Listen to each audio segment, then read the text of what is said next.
अस्सलाम वालेकुम नाजरीन। ड्रामा सीरियल दुनियापुर की आने वाली नेक्स्ट एपिसोड में हम देखने वाले हैं नौरोज़ आदम जो ये फैसला कर चुका है कि वो शामिर और रना की शादी करवाएगा, मगर साथ ही शामिर को मदिया से भी शादी करनी होगी।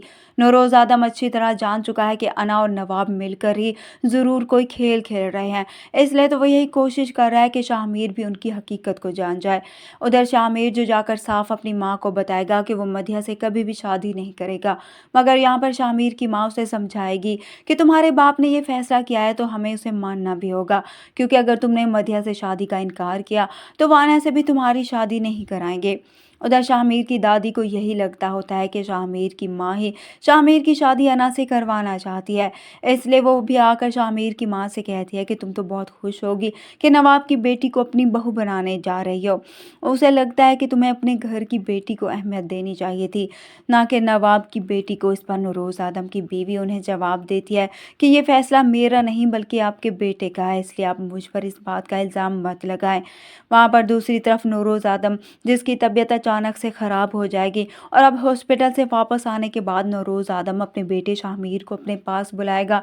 उसे कहेगा कि मैं चाहता हूँ कि मेरी आंखें बंद होने से पहले तुम मेरी गद्दी संभाल लो, क्योंकि मैं तुम्हें दुनियापुर की कुर्सी पर बैठा देखना चाहता हूँ।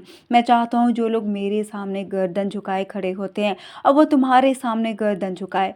शामिर अपने बाप से कहता है कि आप ये कैसी बातें कर रहे हैं, आपको कुछ नहीं होगा। तभी नौरोज़ आदम उसे बताता है कि कुछ ऐसे सच हैं जिनसे तुम अभी तक अनजान हो। वो शामिर से कहता है कि जैसा कि वो लड़की अना जो तुमसे शादी इसलिए नहीं कर रही कि वो तुमसे मोहब्बत करती है, बल्कि इसके पीछे भी उसका कोई मकसद है। अगर वो तुमसे सच्ची मोहब्बत करती होती तो कभी भी इस बात पर राजी ना होती कि तुम्हारी और मदिया की शादी हो। वो अगर तुमसे सच्ची मोहब्बत करती तो तुम्हें किसी और का होते हुए देख ही ना पाती। और दूसरा सच ये है कि मुझे जहर दिया गया है, इसलिए मेरे पास ज़्यादा वक्त नहीं है, क्योंकि वो लड़की मुझे खाने में जहर देती रही।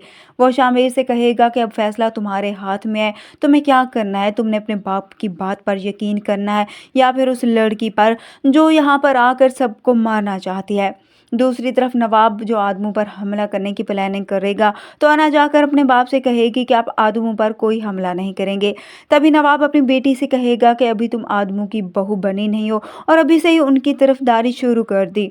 तो अना अपने बाप को ये जवाब देती है कि जो कुछ भी करूँगी उनके साथ सिर्फ मैं ही करूँगी, मेरा बदला है मैं खुद ही उनसे लूँगी, आप इस बीच में मत पड़े। वीडियो पसंद है तो वीडियो को लाइक कर दें, चैनल पर नए हैं तो चैनल को भी सब्सक्राइब कर दें।